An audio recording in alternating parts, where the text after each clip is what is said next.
The sun hung low in the sky, casting long golden streaks over the red earth of Umuagu. Smoke curled from thatched huts, the scent of roasting yams filling the air as women sat before their fires, stirring clay pots with wooden ladles. Cattle wandered lazily in the fields, their bells jingling softly with each movement.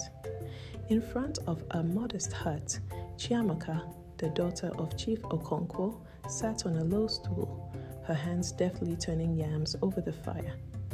Chiamaka was no ordinary maiden.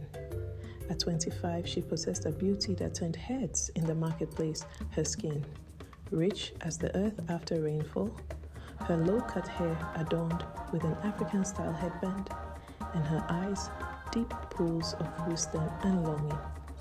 But her heart was troubled.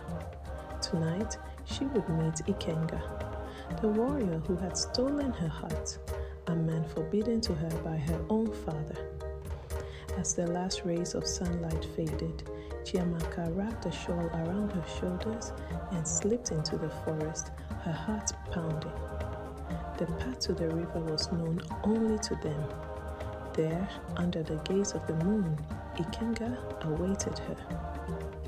"You came," he whispered, pulling her into his embrace. "How could I not?" she replied, her voice laced with sorrow. "But my father has already chosen another for me, Obiora, the trader." Ikenga stiffened. Obiora, wealthy, arrogant, a man who had never fought a battle in his life yet, was respected simply for the weight of his courage. "Then let me fight for you, Chiamaka," Ikenga said, his voice strong. "I will go before your father and prove my worth. A man's strength is not in his wealth, but in his courage."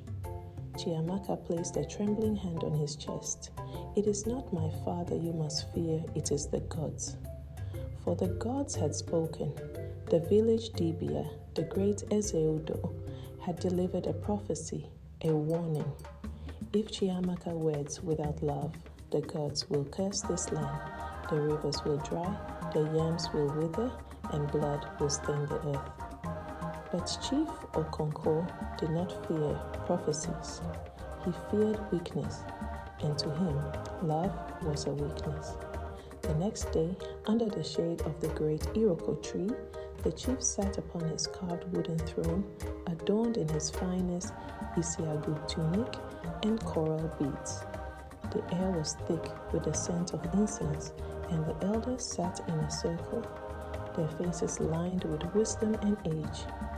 "I have made my decision," Okonkwo declared, his deep voice echoing. "Chiamaka will marry Obiora. The union will bring wealth and power to our family. The matter is settled." A murmur rippled through the elders, but no one dared challenge the chief. No one except Chiamaka. "Father, I beg you, let me choose my own path," she cried, stepping forward. "I do not love Obiora. My heart belongs to another." The chief's eyes blazed. "Silence, girl. Love is for foolish children. A woman's duty is to strengthen her family. You will do as you are told." With that, the decision was final. The wedding was to be in 3 days. But in the shadows, Obiora listened. He had heard the whispers of the village, the way Chiamaka's heart belonged to another. And jealousy is a fire that burns without mercy. That night, under the cover of darkness, Obiora met with his gods.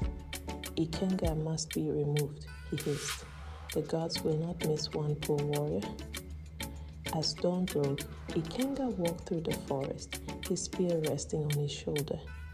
He had fought wars, hunted lions, but even the bravest warrior cannot fight when treachery comes in the night. The first spear struck him in the side.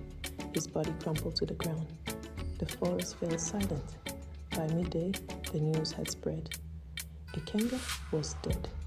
Chiamaka fell to her knees, her scream piercing the heavens. That night, the winds howled, the village torches flickered, as if warning of the storm to come. The Dibia, Ezudo, stepped into the square, his eyes white with prophecy. The gods are angered. Blood has been spilled unjustly. If this union takes place, this land will burn. But Obiora drank on his victory, laughed. The gods do not interfere in the affairs of men, Old One, Chiamaka and Neo.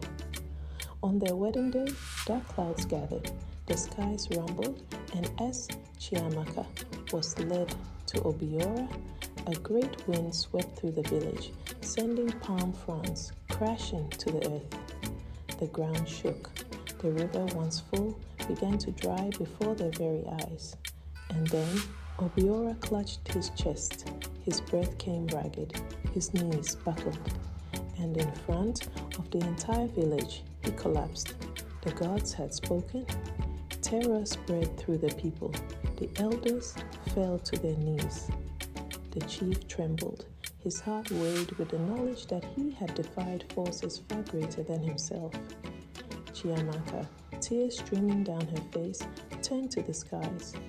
Ikenga, my love, even in death, you have won.